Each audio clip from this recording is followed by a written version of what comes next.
نحمده ونصلي على رسوله الكريم السلام علیکم ورحمۃ اللہ وبرکاتہ۔ آج میں آپ کو وظیفہ بتاؤں گا قرض سے نجات کے لیے۔ پہاڑ جتنا قرضہ بھی ہوگا اللہ تبارک و تعالی اس کو ختم کرنے کے لیے کسی نہ کسی طریقے سے اسباب پیدا فرما دے گا، اور آپ کا پہاڑ جتنا قرضہ اتر جائے گا۔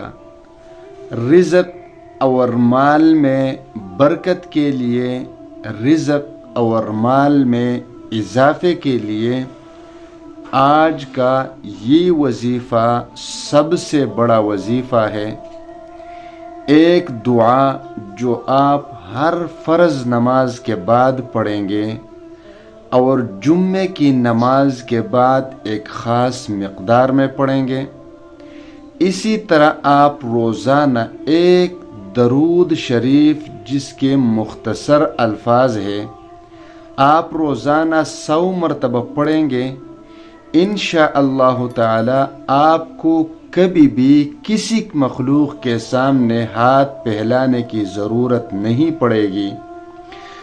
آپ کی رزق، آپ کے قرض ختم کرنے کے اسباب اللہ تبارک و تعالی وہاں سے پیدا فرمائیں گے جہاں سے آپ کا وہم و گمان بھی نہیں ہوگا۔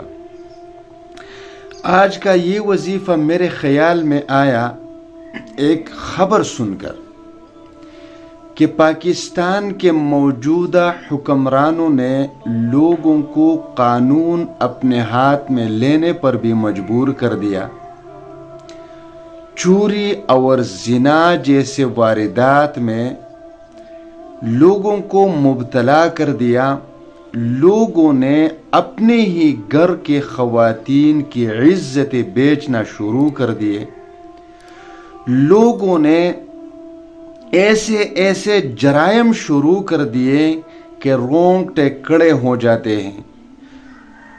کل پرسوں ایک خبر سن لی کہ سندھ یا پنجاب میں ایک شخص نے غربت سے تنگ آ کر اپنی بیوی سمیت 7 بچوں کو کلہاڑا مار کر قتل کر دیا۔ عید کے ان مبارک دنوں میں بھی اس نے اپنے گھر کو اجاڑ دیا، بیوی کو مار دیا، 7 بچوں کو مار دیا۔ خدا کے بندو، قرآن پاک پڑھ کر دیکھیں کہ جو بچے اللہ تبارک و تعالی آپ کو دیتے ہیں تو اللہ تبارک و تعالی ان بچوں کے رزق کا بندوبست بھی فرما دیتا ہے، چاہے اس کا باپ زندہ ہو یا نہ ہو۔ تو کیوں اپنی دنیا اور آخرت کو برباد کرنے پر تلے ہوئے ہو؟ کیوں آپ حکمرانوں سے امید لگائے بیٹھے ہو؟ کیوں آپ مخلوق کے دروازے اپنے لیے کھول دیتے ہو؟ آپ اپنے خالق کے دروازے اپنے لیے کیوں نہیں کھولتے؟ یاد رکھیے کہ موجودہ حکمرانوں کی حکومت بھی ہم پر ایک طرح سے اللہ تبارک و تعالی کی طرف سے عذاب ہے۔ کیونکہ اللہ تبارک و تعالی خود قرآن پاک میں فرماتے ہیں، آپ پڑھ کر تو دیکھیے، سورۃ روم میں اللہ تبارک و تعالی فرماتے ہیں، ظہر الفساد فی البر والبحر بما کسبت ایدی الناس، کہ زمین پر، خشکی پر اور تری پر جو فساد آ جاتا ہے تو وہ آپ کے اپنے ہاتھوں سے آ جاتا ہے۔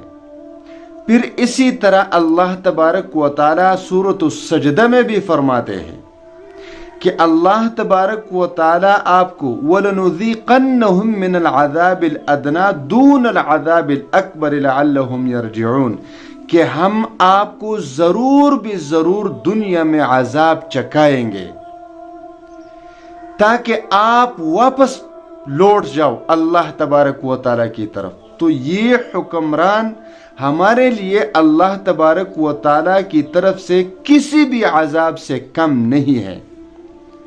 تو آپ ان سے امید لگانے کے بجائے، مخلوق سے امید لگانے کے بجائے اپنے رب کو منانے کی کوشش کرو، نماز پڑھنا شروع کر دو، جھوٹ چھوڑ دو، دھوکہ دہی اور زنا اور نظر کی حفاظت، یہ سارے کام کر کے اللہ تبارک و تعالیٰ کو منع کر تو دیکھو کہ اللہ تبارک و تعالیٰ آپ کو عطا فرماتے ہیں یا نہیں۔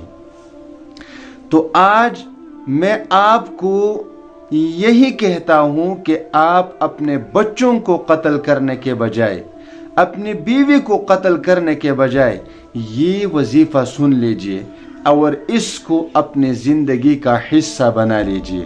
آپ پر کروڑوں کا قرضہ ہوگا، اللہ تبارک و تعالی کسی نہ کسی سبب سے اس کو ختم کر دے گا۔ آپ کے گھر میں اور آپ کے جیب میں نہ رزق ہے اور نہ مال ہے نہ پیسے ہیں، تو اللہ تبارک و تعالی غیب سے آپ کی مدد فرمائے گا، کیونکہ آپ تو جانتے ہی ہیں کہ درود شریف کے اتنے فوائد ہیں جس کو بیان کرنا مشکل ہے، لیکن پڑھے گا کون پڑھے گا میرے بھائیوں؟ پڑھنا شروع کر دو، خدا کے بندو پڑھنا شروع کر دو، اللہ تبارک و تعالی آپ کے تمام مسائل ختم کر دے گا۔ اسی طرح ان مسائل کا شکار میں بھی رہا ہوں، لیکن اللہ تبارک و تعالی نے ان مسائل سے انہی وظائف کی بدولت ہمیں نکالا، اور اللہ تبارک و تعالی، میں یہ نہیں کہتا کہ میں کروڑ پتی بن گیا، میں یہ ضرور کہتا ہوں کہ جب بھی مجھے کوئی ضرورت پیش آ جاتی ہے تو اللہ تبارک و تعالی کسی نہ کسی طریقے سے اس کا بندوبست فرما دیتا ہے۔ تو باقی ہم نے یہاں پر پیسوں سے گھر نہیں بنانا، نہ اس کو رضائی وغیرہ بنا کر اس پر لیٹ بھی نہیں جانا، بس ضرورتیں ہیں دنیا کی، ضرورتیں پوری ہو جاتی ہیں تو اور ہم نے کیا کرنا ہے مال کا؟ یہی تو دنیا کی زندگی ہے کہ ضرورتیں پوری ہو جاتی ہیں، اور ضرورتیں پورے ہونے کے بعد ایک نہ ایک دن ہمیں موت آ جانی ہے۔ تو جب موت آئے گی تو دنیا کے یہ مال و اسباب یہیں پر رہ جائیں گے، تو ہمیں کیا ضرورت ہے کہ ہم اپنی ساری زندگی اللہ کی عبادت کو چھوڑ کر اور اس دنیا کے مال اور رزق کے پیچھے پڑ جائیں، اور دنیا بھی برباد ہو اور آخرت بھی برباد ہو۔ ایسا ہمیں نہیں چاہیے، بس صرف ہمیں یہی چاہیے کہ ہماری ضرورتیں پوری ہوں، بس باقی ہمیں مال کی کوئی ضرورت نہیں۔ تو وظیفہ اس طرح ہے، ہر فرض نماز کے بعد آپ اس دعا کو، اللہم اکفنی بحلالک عن حرامک واغننی بفضلک عمن سواک، ہر فرض نماز کے بعد 5 مرتبہ یا 11 مرتبہ پڑھا کرے۔ 5 مرتبہ، میرا اپنا معمول 5 مرتبہ ہے تو 5 مرتبہ ہی پڑھ لیا کرے۔ اس کے علاوہ جمعے کی نماز کے بعد خاص طور پر عورت کو چاہیے، گھر میں جو عورت ہے اس کو چاہیے کہ جمعے کی نماز کے بعد جب وہ اپنے گھر میں نماز پڑھ لیتی ہے تو مصلی پر بیٹھ کر اسی دعا کو 101 مرتبہ پڑھے، 101 مرتبہ۔